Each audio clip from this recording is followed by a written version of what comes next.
একটা হাদিস আছে, আল্লাহর পথে আপনি বের হয়ে গেলে প্রত্যেকটা সেকেন্ডে আপনি কিন্তু জিহাদের নেকি পাবেন ইনশাআল্লাহ। ওই শব্দ তো আমার অনেকে সহ্য করতে পারে না, এই শব্দ শুনলেই মাথার তার ছিঁড়ে দেয়। সুবহানাল্লাহ। আমরা তো স্পষ্ট করেই বলছি, জিহাদ মানে নিরপরাধ মানুষকে হত্যা করা নয়।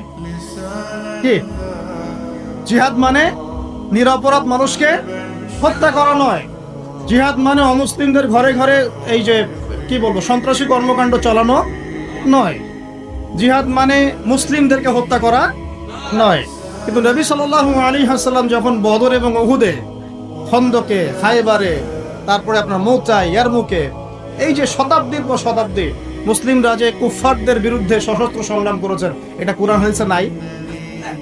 এটা এক প্রকার জিহাদ, এটা সর্বোচ্চ লেভেলের জিহাদ। আবার ব্যক্তিগত লেভেলের জিহাদ আছে, যেমন নিজের নফসের প্রবৃত্তির সাথে জিহাদ করা।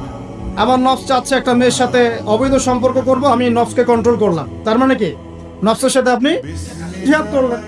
শীতের দিন ঘুম থেকে উঠতে ইচ্ছা করছে না নামাজে আসতে, কিন্তু আপনি জোর করে উঠলেন আল্লাহর জন্য, ওযু করলেন, আসলেন, আপনি নফসের বিরুদ্ধে জিহাদ করলেন।